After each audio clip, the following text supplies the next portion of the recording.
Society में जो लड़कियां प्रताड़ित हो रही हैं, इस बारे में आज का क्या सिनेरियो है। जो सोसाइटी में घरेलू हिंसा के कारण लड़कियां प्रताड़ित हैं, उसके नंबर ऑफ रीजंस हैं। जो पुराने टाइम में आज से 10-20 साल पहले की बात करें तो ऐसा कुछ ज़्यादा नहीं होता था। जैसे जैसे लिटरेसी रेट सोसाइटी का बढ़ता जा रहा है, वैसे ही लोग इसको डॉरी को देने को या लेने को स्टेटस सिंबल समझते हैं। ऐसा भी देखा गया कोर्ट्स में या सोसाइटी में कि जिसने मैरिज अटेंड भी नहीं की, जो कनाडा बैठा है, यूएसए बैठा है, जर्मन बैठा है, कहीं भी बाहरले कंट्री में बैठा है या कुछ स्टडी बेस पे बाहर गया है, जिसका फैमिली के साथ शादी के वक्त कोई लेना देना ही नहीं रहा, उनका नाम भी इसमें ड्रैग करके जो लड़के वालों की फैमिली है उन पर प्रेशर क्रिएट किया जाता है। अगर एक्चुअल में डिमांड होती है तो लड़कियां मानसिक परेशानी तो झेलती ही झेलती हैं, उनको फिजिकल जो क्रूअल्टी है वो भी उनके साथ होती है। आज के हालात में सिस्टम जो सिनेरियो जो बन गया है वो कुछ और है। कई बार लड़कियां भी विक्टिम रहती हैं और ज़्यादातर लड़के और लड़के के परिवार वाले भी विक्टिम होते हैं, लेकिन उनको विक्टिम समझा नहीं जा रहा।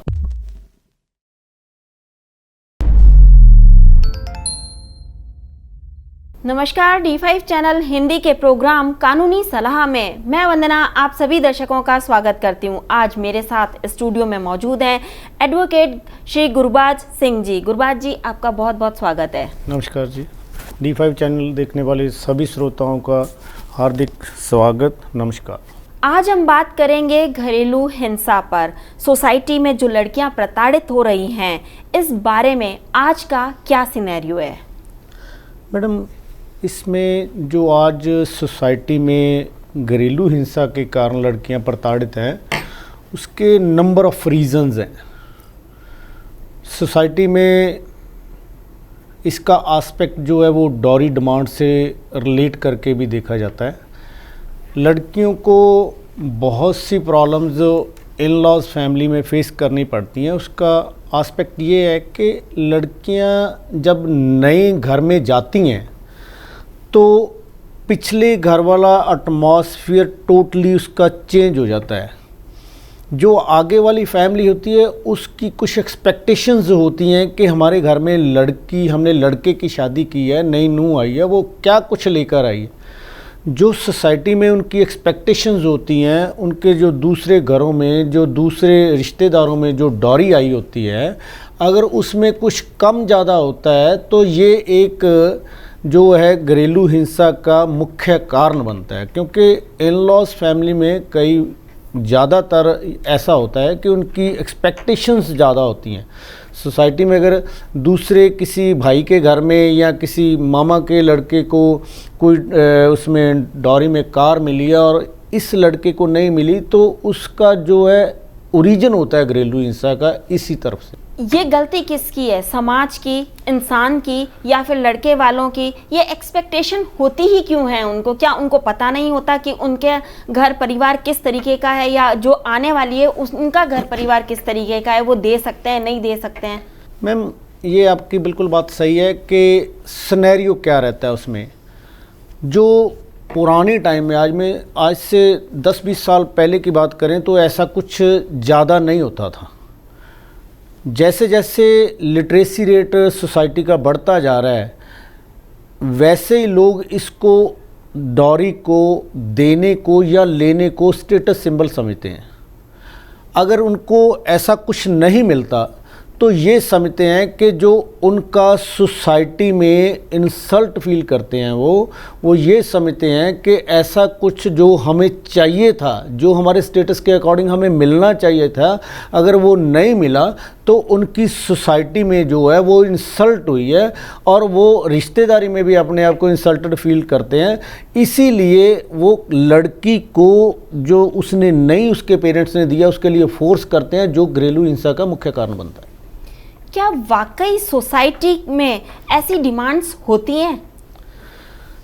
ऐसा बहुत कुछ है, सोसाइटी में डिमांड्स होती भी हैं और उसको ज़्यादातर मिसयूज़ भी इस लॉ को किया जाता है। जो नहीं भी मांगा जाता, जो नहीं भी होता, वो भी ज़्यादातर जो लड़की या लड़की के परिवार वाले बाद में रीज़न उसका कुछ और रहता है, प्रॉब्लम का कोई और कारण रहता है, लेकिन उसको दहेज से रिलेट करके उसका जो है नई कोई कार्रवाई बना देते हैं। वो कहते हैं कि इन्होंने, इस परिवार ने, इस फैमिली ने हमारे से दहेज मांगा और दहेज की वजह से लड़की को तंग किया है, जो उनका लड़ाई झगड़े का कारण बन जाता है। मिसयूज़ के रीज़न क्या हो सकते हैं? मिसयूज ऐसा है कि जो इस सिनेरियो में लड़की वाले लॉ को मिसयूज ज़्यादा करते हैं। बहुत सारे जो लड़कियां हैं वो मिसयूज इसलिए करती हैं कि जो लड़के वाले के परिवार के सदस्य होते हैं उनको ज़्यादा से ज़्यादा गिनती में फंसा के, ज़्यादा से ज़्यादा गिनती में उनका नाम लाकर, ऐसा भी देखा गया कोर्ट्स में या सोसाइटी में कि जो जिसने मैरिज अटेंड भी नहीं की, जो कनाडा बैठा है, यूएसए बैठा है, जर्मन बैठा है, कहीं भी बाहरले कंट्री में बैठा है या कुछ स्टडी बेस पे बाहर गया है, जिसका फैमिली के साथ शादी के वक्त कोई लेना देना ही नहीं रहा, उनका नाम भी इसमें ड्रैग करके जो लड़के वालों की फैमिली है उन पर प्रेशर क्रिएट किया जाता है। प्रेशर क्रिएट करते हैं जब जो एक बार एप्लीकेशन या एक बार लिटिगेशन स्टार्ट हो गई तो दोनों फैमिलीज़ में इतनी दरार बन जाती हैं कि वो बाद में उनको रिहेबिलिटेट करना या नेड़े लगाना एक दूसरे के ज़्यादा मुश्किल होता है। जैसा कि अभी आपने बोला कि रीज़न चाहे कोई भी हो उसको दहेज पे लाकर रोक दिया जाता है। Yes. तो यहाँ मैं आपसे ये पूछना चाहूँगी, आजकल जो अमेंडमेंट्स हुई हैं उसके अनुसार तो लड़के को कैद होती ही नहीं है, जेल होना बंद हो गया है। नहीं, ऐसा भी नहीं है कि लड़के को कैद नहीं होती। अगर कोई केस प्रूव हो जाता है कि रियली लड़के वालों ने ऐसा कुछ किया है, ऐसा जेन्युइन उनकी डिमांड कोई जो है वो ऑन रिकॉर्ड प्रूव होती है, तो कोर्ट्स में ऐसा नहीं है कि वो उसके बावजूद भी बरी हो जाएगा। बरी उन केसों में ही कोर्ट्स करती हैं, दहेज के केसों में, जो केस किसी ग्राउंड पे नहीं होते, फॉल्स केस होते हैं जिनमें एविडेंस की कमी होती है, कोई प्रूफ जो है वो लड़की जता नहीं पाती, या उसके फैमिली वाले जो जिस बात पे वो अलेज करते हैं जब उसको प्रूव नहीं कोर्ट में कर पाते तो वो ज़्यादातर केस इसलिए बरी होते हैं। पहले तो जब एफआईआर की जाती थी तो उसी वक्त डोमेस्टिक वायलेंस के उसमें या फिर दहेज प्रताड़ना के केस में उनको साथ में, लड़के के साथ में उसके परिवार वालों को भी अंदर कर दिया जाता था। तो क्या अब भी ऐसा ही है? मैम, एक जजमेंट आई थी अरनेश कुमार स्टेट ऑफ बिहार। उस जजमेंट में यही था कि जो 7 ईयर के अंडर जिनमें पनिशमेंट है वो जो उसमें उसको बेल जो है ईजी मिल जाती थी।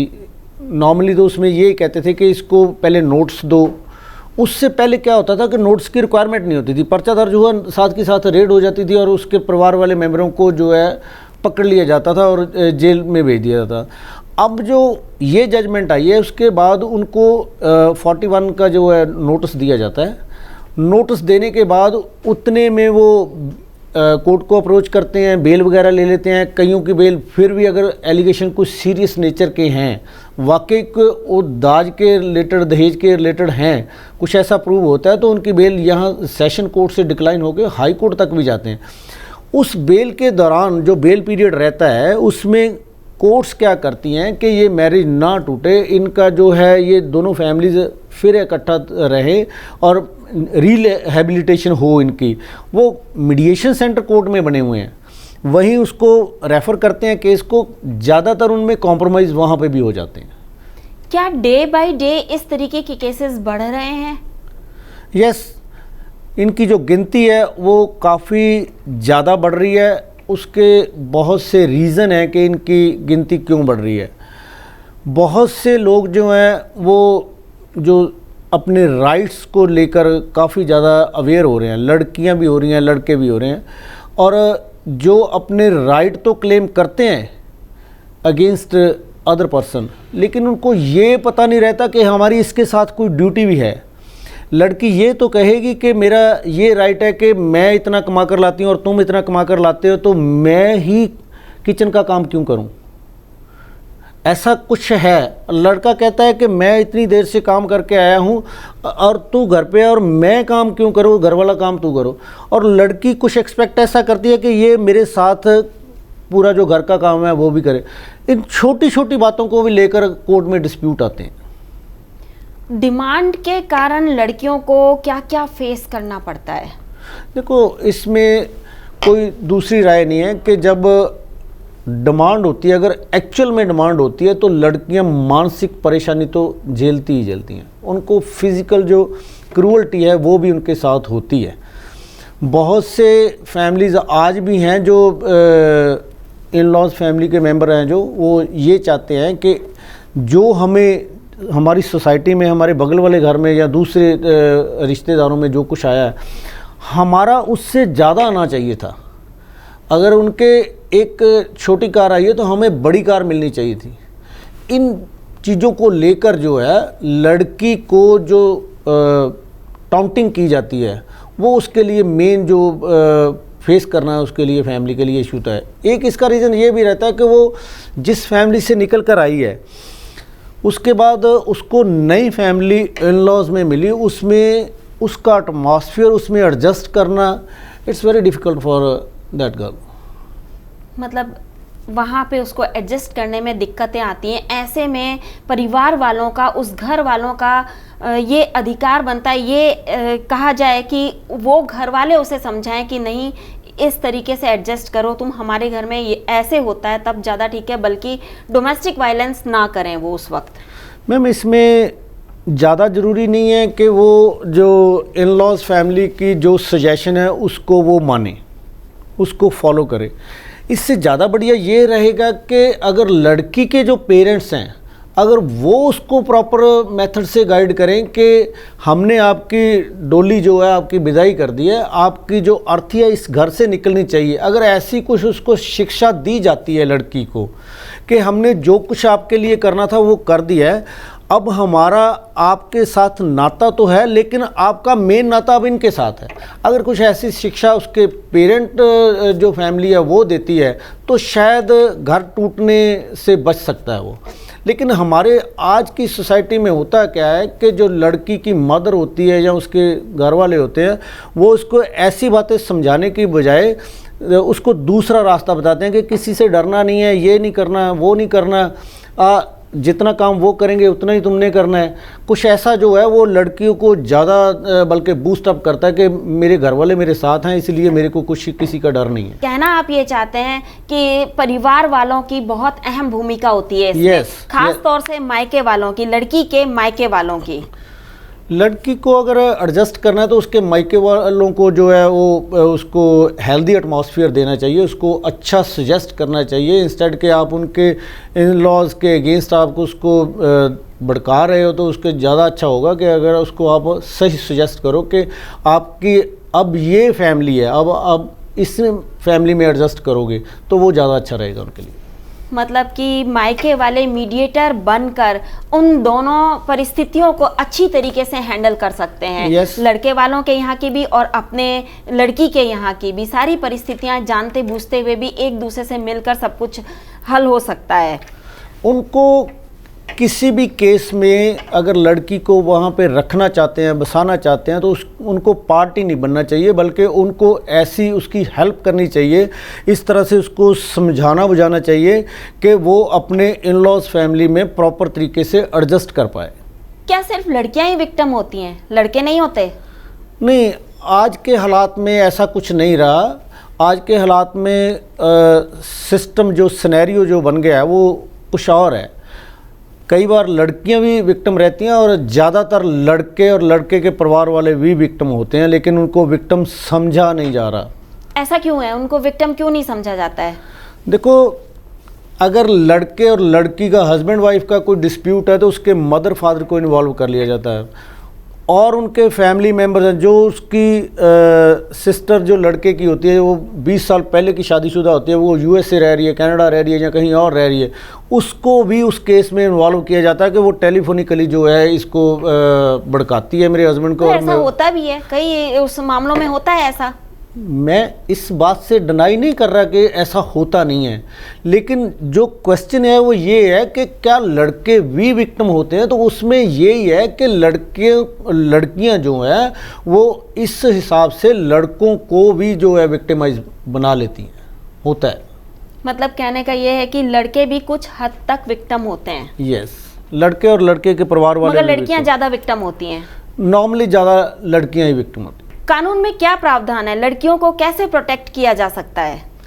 देखो, लड़कियों को प्रोटेक्ट करने के लिए बहुत से एक्ट बने हुए हैं। डोमेस्टिक जो वायलेंस एक्ट है वो है, और इसमें एक जो आईपीसी की धारा है 498A है, 406 है, ऐसे कुछ सेक्शंस हैं जिसमें लड़कियों को प्रोटेक्शन की दी जाती है, और ये ज़्यादातर लड़कों के अगेंस्ट होते हैं। ये केस मीन्स लड़कों के अगेंस्ट ही ज़्यादा फाइल किए जाते हैं।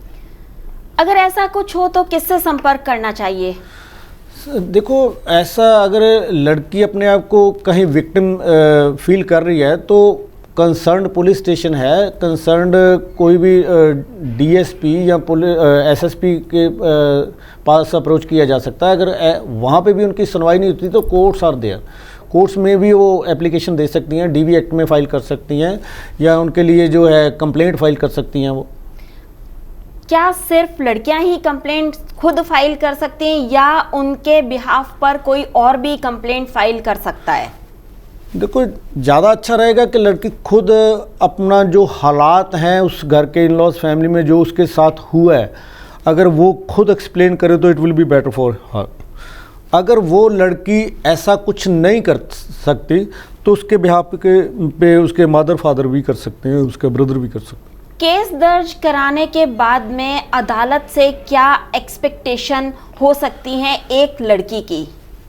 देखो, अगर केस रियल फैक्ट्स के बेस्ड है, को जेन्युइन उसमें कुछ है, वो केस फॉल्स नहीं है, तो 100% श्योर है कि उसको परिवार वालों को, लड़के के परिवार वालों को उसमें कन्विक्शन होगी और लड़की को वहाँ पे इंसाफ मिलेगा। वैसे तो लड़के के घर वालों को एक्सपेक्टेशन होनी ही नहीं चाहिए, उनको पहले पता होता है कि लड़का किस स्टेटस का है, साथ ही लड़की के घर वाले किस स्टेटस के हैं, दे सकते हैं या नहीं दे सकते हैं।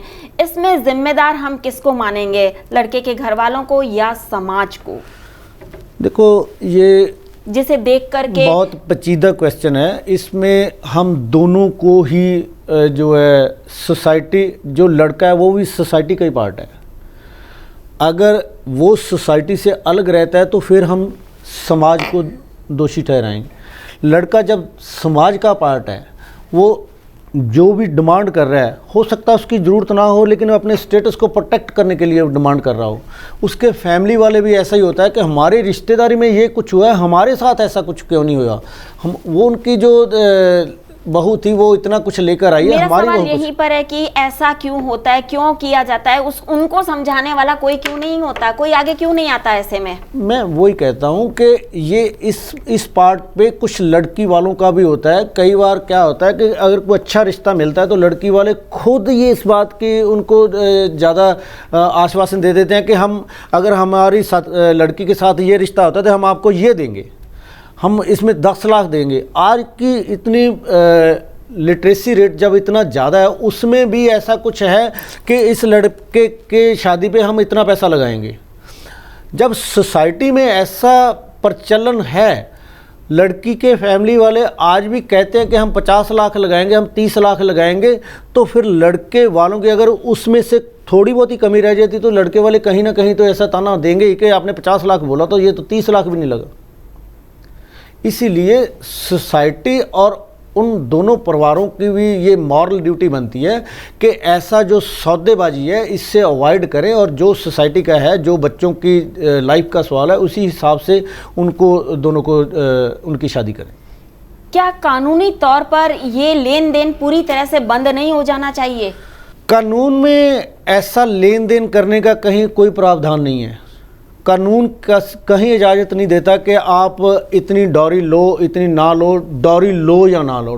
कानून में डॉरी प्रोहिबिशन एक्ट में तो इवन ये भी है कि आपको अगर डॉरी लेना जो अपराध है तो देना भी अपराध है। लेकिन देने वाले कहते हैं कि हम तो अपनी लड़की को दे रहे हैं, हम तो गिफ्ट दे रहे हैं, ये कर रहे हैं।